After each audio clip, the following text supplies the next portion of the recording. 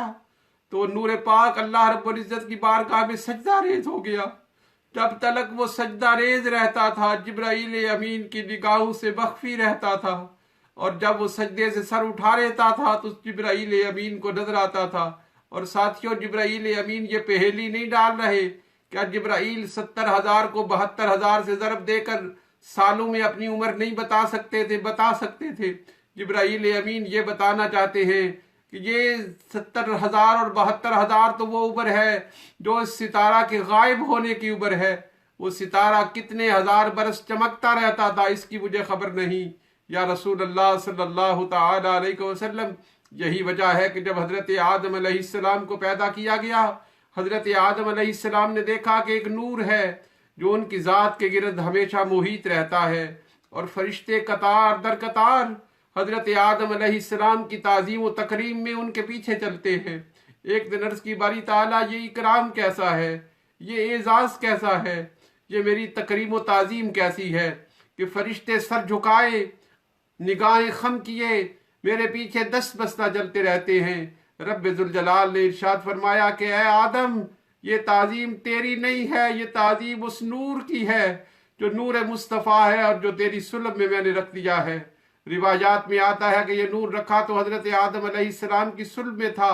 مگر چمکتا آپ کی پیشانی قدس میں تھا۔ اور جو پروردگار عالم نے سارے فرشتوں کو حکم دیا کہ حضرت آدم کو سجدہ کرو، اور ابلیس کے علاوہ ہر فرشتے نے تاجدار دو جہاں صلی اللہ علیہ وآلہ وسلم کہ اس والد گرامی حضرت آدم علیہ السلام کو سجدہ کیا۔ تفسیر کبیر میں امام فخر الدین رازی علیہ الرحمہ فرماتے ہیں کہ ظاہر میں یہ سجدہ آدم علیہ السلام کو تھا، مگر حقیقت میں یہ سجدہ اس نور کو تھا جو نور مصطفیٰ تھا، جو ہمارے آقا کا نور تھا اور حضرت آدم علیہ السلام کی پیشانی میں چمک رہا تھا۔ المواہب اللدنیہ میں آتا ہے کہ جب پروردگار عالم نے انبیاء کی ارواح کو پیدا کیا، انبیاء کی ارواح جنت میں ٹھہری۔ انبیاء کی ارواح نے دیکھا کہ جیسے ہی وہ پیدا ہوئی ایک نور ان پر سایہ کنہ ہو گیا ہے، ایک نور ان پر جلوہ فگن ہو گیا ہے۔ عرض کی باری تعالیٰ، یہ نور کیسا ہے، یہ روشنی کیسی ہے؟ تاجدار دو جہاں صلی اللہ علیہ وآلہ وسلم کے رب نے فرمایا کہ اے انبیاء کی روحو، یہ نور میرے مصطفیٰ کا نور ہے، جس نور کے صدقے میں نے تمہیں کو پیدا کیا ہے۔ ساتھیوں، دوستوں اور صاحبوں، اس کائنات کے اندر حسن کے جتنے جلوے نظر آتے ہیں، جس قدر تابندگی ہے، جس قدر رخشندگی ہے، یہ ساری نور مصطفیٰ علیہ تحیت و ثنا کا صدقہ ہے۔ تاجدار دو جہاں صلی اللہ علیہ وآلہ وسلم کے نور پاک کی جب یہ عظمتیں حضرت آدم علیہ السلام نے سنی، عرض کی باری تعالیٰ، میں اس نور کا دیدار کرنا چاہتا ہوں، میں اس نور اور درخشندگی کو دیکھنا چاہتا ہوں۔ پروردگار عالم نے فرمایا، آدم اپنے انگوٹھوں کو دیکھو۔ وہ انگوٹھوں میں تاجدار دو جہاں صلی اللہ علیہ وآلہ وسلم انگوٹھوں کے ناخنوں میں میرے آقا کا نور چمکا۔ حضرت آدم علیہ السلام نے پیار اور محبت سے اپنے انگوٹھوں کو چوم لیا۔ تاجدار دو جہاں صلی اللہ علیہ وآلہ وسلم کے اسم گرامی پر جو انگوٹھوں کو چوما جاتا ہے، اس انگوٹھوں کے چومے جانے کے اندر بھی یہ ایک حکمت ہے کہ یہ حضرت آدم علیہ السلام کی سنت ہے۔ تاجدار دو جہاں صلی اللہ علیہ وسلم کا نور جس جس پیشانی میں چمکتا رہا، تاجدار دو جہاں صلی اللہ علیہ وسلم نے فرمایا کہ میں ہمیشہ پاک پشتوں سے پاک رحموں میں منتقل ہوتا رہا۔ جس نبی کی صلب میں آیا، جس کی پیشانی پر چمکا، وہ حسین ترین شخص تھا۔ اس کو پتھر بھی سجدہ کرتے، اس کو جانور بھی سجدہ کرتے۔ تاجدار دو جہاں صلی اللہ علیہ وآلہ وسلم کا نور پاک جہاں جہاں رہا، وہ روشن و منور نہ رہا، وہ روشن و منور کرتا رہا، روشن و منور خود بھی تھا، دوسروں کو بھی روشن کرتا رہا، یہاں تک کہ وہ مکہ المکرمہ میں سیدہ آمنہ رضی اللہ تعالی عنہ کے کاشانہ اقدس میں چمکا۔ یہ سوار کا دن تھا، 12 ربیع الاول کی رات تھی، صبح صادق طلوع ہونے کو تھی کہ تاجدار دو جہاں صلی اللہ علیہ وآلہ وسلم کا نور پاک ظاہر ہوا۔ سیدہ آمنہ روایت کرتی ہیں، یہ وہ وقت ہوتا ہے، وقت ولادت وہ وقت ہوتا ہے جب عورت کو اپنا ہوش نہیں ہوتا، جب عورت کو اپنی خبر نہیں ہوتی، مگر سیدہ آمنہ رضی اللہ تعالی عنہ فرماتی ہیں جب تاجدار دو جہاں صلی اللہ علیہ وسلم کی ولادت ہوئی، ولادت کیا ہوئی؟ ایک نور ظاہر ہوا، اور وہ نور اتنا تابندہ تھا، وہ نور اتنا رخشندہ تھا کہ میں نے اس نور میں شہر بصرہ کے اندر بازاروں میں چلنے والے اونٹوں کی گردنوں کو دیکھ دیا۔ تاجدار دو جہاں صلی اللہ علیہ وآلہ وسلم کی ولادت پر حضرت عباس بن عبد المطلب رضی اللہ تعالیٰ عنہ عرض کرتے ہیں، یا رسول اللہ وانت لما ولدت اشرقت الارض بنورہ، یا رسول اللہ جب آپ پیدا ہوئے تو رب ذوالجلال نے آپ کے نور سے ساری کائنات کو جگمگا دیا۔ تو سیدہ آمنہ رضی اللہ تعالی عنہا نے تاجدار دو جہاں صلی اللہ علیہ وسلم کی ولادت کے وقت ایک ایسا نور دیکھا جس نور نے ہر فاصلے کو، جس نور نے ہر حجاب کو، جس نور نے ہر نقاب کو اٹھا دیا۔ اور سیدہ آمنہ رضی اللہ تعالی عنہا نے اپنی نگاہوں سے اپنے گھر میں بیٹھے ہوئے شام کے شہر بصرہ کے بازار میں چلتے ہوئے اونٹوں کی گردنوں تک کو دیکھ لیا۔ تاجدار دو جہاں صلی اللہ علیہ وسلم خود بیان فرماتے ہیں، میرے آقا کے یہ کلمات ہیں، آپ فرماتے ہیں انا دعوت و ابراہیم، خانہ کعبہ بنانے کے بعد جو حضرت ابراہیم نے دعا مانگی تھی کہ باری تعالیٰ تیرے کعبے کو بنا تو میں نے دیا ہے، اب اس کو بسانے والا بھی بھیج، وہ بسانے والی میری ذات ہے۔ تو میں حضرت ابراہیم کی دعا ہوں و بشارت و عیسیٰ، اور میں حضرت عیسیٰ علیہ السلام کی بشارت ہوں جو انہوں نے اپنی امت کو دی تھی کہ میں جا رہا ہوں اور میرے بعد احمد آنے والے ہیں، اور ان کے بعد پھر نبوت کا سلسلہ منقطع ہو جائے گا۔ وَرُؤْيَا أُمَّ الَّتِي رَأَتْ حِينَ وَلَدَتْ، اور میں وہ رویت ہوں، میں وہ مشاہدہ ہوں جو میری ماں نے میری ولادت کے وقت کیا تھا۔ تاجدار دو جہاں صلی اللہ علیہ وآلہ وسلم کا نور اقدس ابھی تو حجابات میں ہے، اور اس کا عالم یہ ہے کہ تاجدار دو جہاں صلی اللہ علیہ وآلہ وسلم سیدہ حلیمہ سعدیہ رضی اللہ تعالیٰ عنہ کے گھر تشریف لے گئے۔ سیدہ حلیمہ سعدیہ رضی اللہ تعالیٰ عنہ اپنے خاندان میں غریب ترین خاتون تھیں۔ آپ کے پاس گھر میں جلانے کے لیے چراغ نہیں ہوا کرتا تھا، رات کو آپ کا گھر اندھیرے میں ڈوبا رہتا۔ جب تاجدار دو جہاں صلی اللہ علیہ وسلم آپ کے گھر تشریف لے گئے، ہر رضاعت کے لیے سیدہ حلیمہ ساتھ لے گئیں، تو سیدہ حلیمہ سعدیہ رضی اللہ تعالیٰ عنہ کا گھر روشنی سے دمکنے لگا، ساری رات روشن رہتا۔ روایات میں آتا ہے، خصائص کبریٰ میں ہے، سیرت کی اور کتابوں میں ہے، ایک دن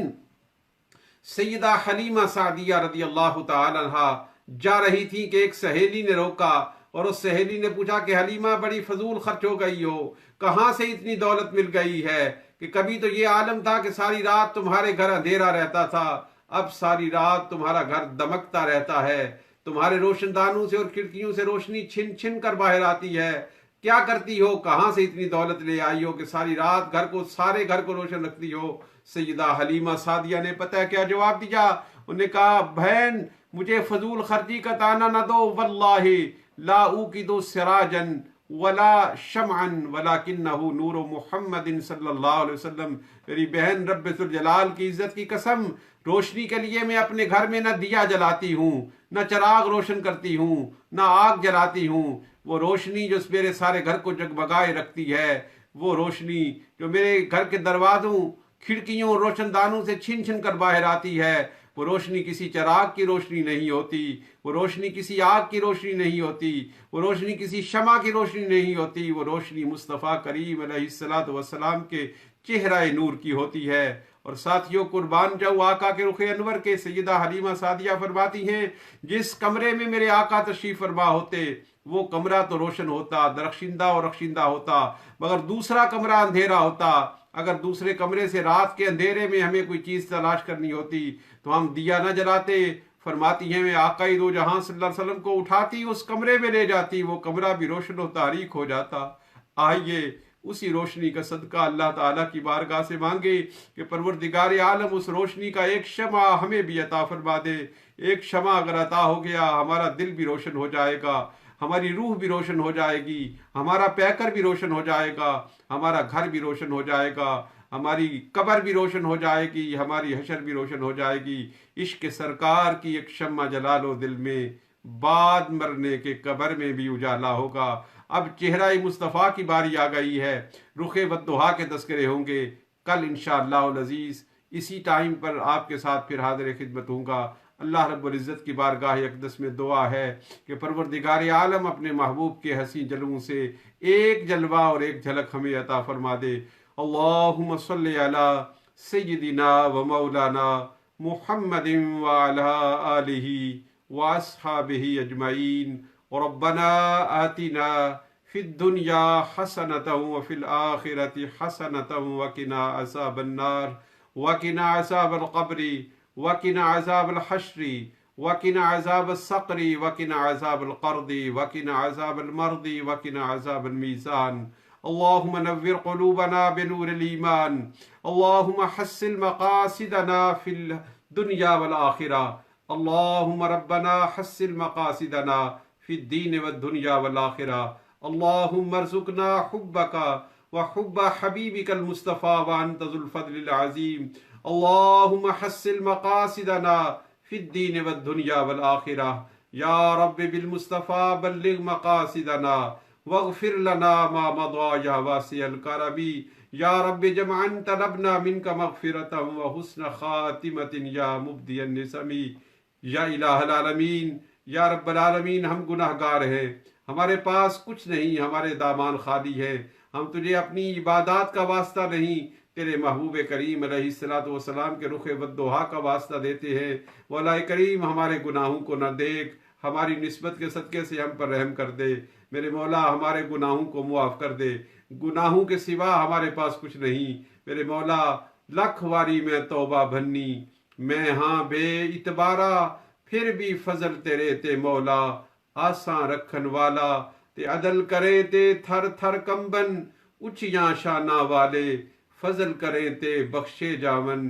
میں جہے منہ کالے، خار ہیں بدکار ہیں ڈوبے ہوئے ذلت میں ہیں، کچھ بھی ہے آخر تیرے محبوب کی امت تو ہے، یا الہی رحم فرما مصطفیٰ کے واسطے، یا رسول اللہ کرم کی جو خدا کے واسطے، مشکلیں حل کر شہ مشکل کشا کے واسطے،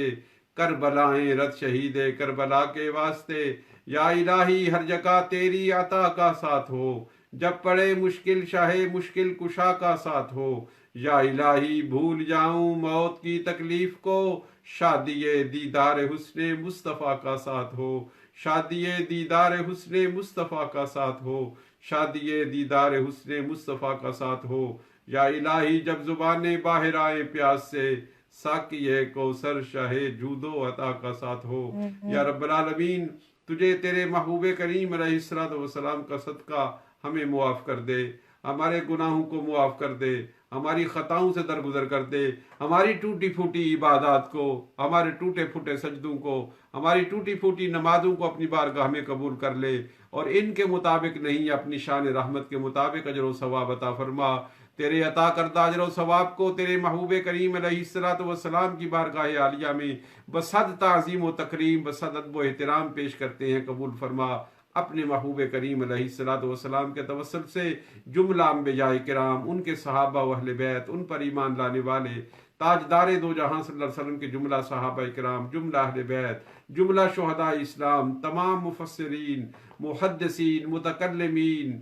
تمام علماء اعظام، تمام سلاسل روحانیہ کے صوفیاء کرام، بالخصوص شہنشاہ بغداد پیران پیر دستگیر حضرت سید عبد القادر جیلانی رضی اللہ تعالی عنہ، سلطان العارفین برہان الواصلین قدوۃ السالکین، سیدنا سخی سلطان باہو قدس سرہ العزیز، جملہ سلاسل روحانیہ کے پیشوا و مقتدا، مریدین، متوسلین، معتقدین، سبھی کی ارواح کو پیش کرتا ہوں، قبول فرما۔ یا الہ العالمین اپنے محبوب کریم علیہ السلام کی ساری امت پاک کو، میرے آقا کے ہر غلام کو، ہمارے آبا، ہمارے اجداد، ہماری جدات، ہماری امہات، ہماری بہنیں، ہمارے بھائی، ہمارے بیٹے، ہماری بیٹیاں، ہمارے بھتیجے، ہماری بھتیجیاں، ہمارے بھانجے، ہماری بھانجیاں، ہمارے دوست، ہمارے رشتہ دار جو اس دار فانی میں اب موجود نہیں ہیں، تیری بارگاہ اقدس میں پہنچ چکے ہیں، مولا کریم ان کی قبروں کو حضور کے نور سے روشن فرما، ان کی قبروں کو بقائے نور فرما، ان جانے والوں کی قبروں پر اپنی رحمتوں کا نزول فرما۔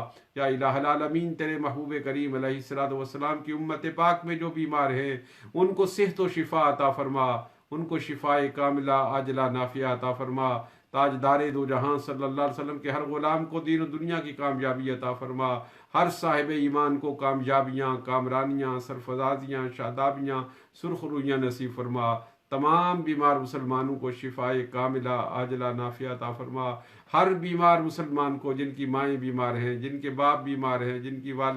والدہ بیمار ہے، والد بیمار ہیں، رشتہ دار بیمار ہیں، مولا کریم ہم سب کے لیے ہاتھ اٹھا رہے ہیں، تیرے خزانہ غیب میں کوئی کمی نہیں، تو شافی الامراض ہے، ہر بیمار کو شفا عطا فرما۔ جن میری بہنوں کی گودیں نعمت اولاد سے خالی ہیں، مولا کریم ان گناہ گار ہاتھوں کا بھرم رکھ لینا، ان کو نعمت اولاد عطا فرما۔ اولاد والوں کی اولاد کو نیک صالح اور فرما بردار بنا، اولاد کو والدین کی آنکھوں کا نور اور دلوں کا سرور فرما، والدین کو اولاد کے لیے پیکرانِ شفقت و محبت فرما، ہمیں اخوت عطا فرما، اتفاق عطا فرما۔ تیرے دین کے لیے جو شخص جس نوعیت سے خدمت کر رہا ہے اس کی خدمت کو قبول فرما، اپنے گھروں کے دروازے ہم پر کھول دے، ہمیں اپنی گھروں میں آنے دے، تیری بارگاہ اقدس میں سجدہ ریزیوں کے لیے صاحبان ایمان کی جبینیں ترس گئی ہیں، دل تڑپ رہے ہیں، مولا کریم نماز تراویح کو قبول فرما، درود پاک کو قبول فرما، تسبیحات و تحلیلات کو قبول فرما، ہمارے ذکر و اذکار کو قبول فرما، روزے کی ہمیں افادیت عطا فرما دے، روزے کے صدقے ہماری آنکھوں کو پاکیزہ کر دے، ہماری سوچوں کو پاکیزہ کر دے، ہماری نگاہوں کو پوشیدہ کر دے، یا رب العالمین ہمیں ظاہر و باطن کی صفائی عطا فرما، ملت اسلامیہ کی خیر فرما، امت مسلمہ کا عروج عطا فرما، فلسطین اور کشمیر کے مسلمانوں کی مدد و نصرت فرما، یا الہ العالمین اسلام کی حفاظت فرما، مسلمانوں کی حفاظت فرما، پاکستان کی حفاظت فرما، تمام بلاد اسلامیہ کی حفاظت فرما۔ ربنا تقبل منا انك انت السميع العليم وتب علينا انك انت التواب الرحيم، صلی اللہ تعالی علی حبیبہ ونور عرشہ وزینت فرشہ وقاسم رزقہ ومالک ملکہ محمد وآلہ واصحابہ اجمعین، آمین برحمتک یا ارحم الراحمین۔ اپنے مقامی وقت کے مطابق روزہ کو افطار کریں، مقامی وقت کا خیال رکھیں، 1 سیکنڈ بھی وقت افطار سے پہلے روزہ افطار نہ کریں، روزہ افطار کرنے کے بعد یہ دعا کریں، اللہم انی لک صمت وبک آمنت وعلیک توکلت وعلی رزقک افطرت، جس کا معنی ہے اے اللہ میں نے تیرے لیے روزہ رکھا، میں تجھ پر ایمان لایا، میں نے تجھ پر بھروسہ کیا اور میں نے تیرے عطا کردہ رزق سے روزے کو افطار کیا۔ اس کے بعد جیسے بھی آپ دعا کر سکتے ہیں دل کے ساتھ دعا کریں، وہ دعا کی قبولیت کے لمحات یقینیہ ہیں۔ اللہ تعالیٰ کی بارگاہ اقدس میں دعا ہے کہ رب ذوالجلال ہمارے ٹوٹے پھوٹے روزوں کو قبول فرمائے۔ کل تک کے لیے اجازت دیں، کل 8 بجے انشاءاللہ العزیز پھر ملاقات ہوگی۔ کل تک کے لیے خدا حافظ، اللہ اور اس کے رسول کی حفاظت میں۔ السلام علیکم ورحمۃ اللہ